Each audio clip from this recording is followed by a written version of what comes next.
So welcome to the Roads of the Shires race day briefing. We are actually in Chadstone today, which is the site of checkpoint number 2. So your safety is our number one priority, so please make sure that your mobile phone stays switched on throughout the race. And please have it to hand to answer it. So if I call, it's usually to make sure that you're on the right route. Please make sure you collect your tracker before the start and it is switched on. And you'll be best to download the app before the race starts. You're personally responsible for crossing roads safely. There are 4 major road crossings that we cannot avoid. There's one at 5.5 miles, which is the A43, where there will be marshals, but they will not tell you when to cross. They are there to warn oncoming traffic. At 11.5 miles and 43 miles, you have the A4500. And then at the end, the A508, which is the one to be most careful of, because you'll probably be tired at this point. So please pay attention to others on the paths and trails. Listen to your IBA GPS app. Sometimes it will need waking up. Make sure that you have a look at the tracker information too, to make sure that you're on the correct route, and you'll see where everybody else is at the same time. Please make sure that your phone is fully charged before you start, and that you have a power bank just in case it runs down. Please look out for your fellow competitors. If you have any concerns about their health and well-being, please inform race control or the next checkpoint. If you wish to retire, please let us know. If you want to be picked up, or you made your own arrangements, either make your way to the next checkpoint or call the number that you've uploaded to your phone for the sweeper bus and hand in your tracker to a member of the race team. It is imperative that you let us know, even if you've got someone to collect you, so we don't waste time and resources trying to find you. Naturally, playing a route that is over 54 miles long is a challenge, so look out for the NR and the 10-foot roundels. Afternoon.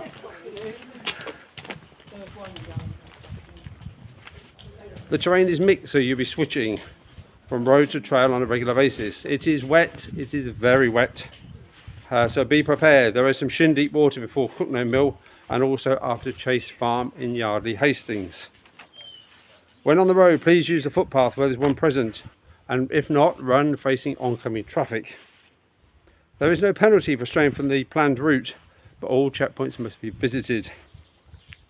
Please close the gates behind you, even if they are open when you arrive. Please be courteous to those you meet along the way. Now naturally I can't talk you through the whole route, but here are some pointers. So when you get to Holcott, which is the first village after the start, you'll be heading downhill. When you look to your right hand side, you'll see some gates, some gate posts. The start is on the left hand gate post to take you onto the route. After the checkpoint 1, the entrance to Sidewell Country Park is kind of unofficial, so please climb the barrier quickly and take the official path down to your left and around the reservoir. After leaving Cookno and turning right at the bottom of the hill, once you climb up the hill path, please take the Jerusalem steps to your right. The woodland in front of you is a private area. After checkpoint 2, you cross the Castle Ashby Estate. Unfortunately, there is a ploughed field. And then once you cross that, please stick to the footpath and cross the approach road diagonally. Please do not run down the road at any point. After checkpoint 3, when you're in Southsea Forest, follow the route on the app, as they are doing some logging work, so this is an amended route. Just listen for the sound of the motorway and you'll be fine. When you reach the canal after checkpoint 4, cross over the canal and follow the canal all the way to the Navigation pub at Stoke Bruin. And then after Kislingbury and the river section, the field up to the dual carriageway is planted with oilseed rape, and there is a very narrow path there. Also, when you cross the dual carriageway, the next field has no marked path, so head for the top right hand corner of the field. So water safety, the race spends a short period of time following the Grand Union Canal on 2 separate occasions. On the canal sections, please run in single file as the tow paths are extremely narrow. Please be aware there is danger associated with the canal. Remain a safe distance from the water's edge. Remain vigilant for other runners in trouble, and take care around the bridges and the locks. If you fall in, which sometimes happens, you are advised to seek medical advice after the race to ensure you have not contracted Weil's disease. Please remember to be courteous of the canal units at all times, as we have special permission to use these sections. So at the checkpoints, it's your responsibility to make sure that you've been logged through the checkpoints. Water and snacks will be available at every checkpoint, and we will have access to toilets at Sidewell Country Park. There's also a pub in Ashton just before checkpoint 4, and we have access to the village hall at Gayton for checkpoint 5. There will be a hot drink waiting for you at the finish. Please smile and be courteous to the marshal team, as they're given it their time to make sure you have a safe and enjoyable race. So your emergency numbers are displayed on the notice board, and please use them if you have any concerns. In case of a big emergency, please ring 999. So rubbish. I've worked very hard for us to have access to the route that we run. Please do not drop litter and compromise the future of the race. Normal people do not eat energy gels, so we will know who's responsible.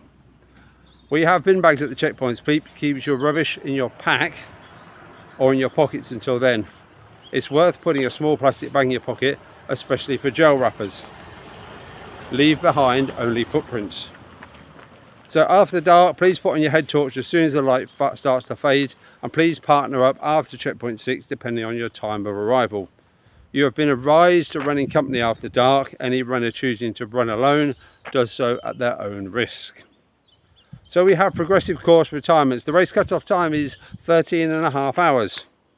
There are progressive cut-off times. These exist for your safety and well-being. Please respect the decision of the race team if you're out of time or deemed not fit to continue. The cut-off times for 3, 4, 5 and 6 will be strictly enforced.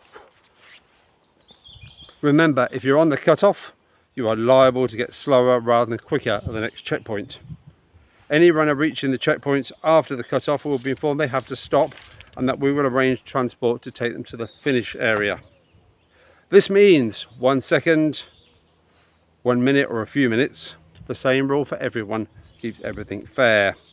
Now we understand that being withdrawn from the race might be frustrating. Please do not take your frustration out of the checkpoint crews. These are people simply giving up their time to make sure that you are safe, and they are simply enforcing the race rules. So for checkpoint 3, the cut-off is 2 o'clock. For checkpoint 4, 3:30. For 5, 5:30, and 6 is 7:30.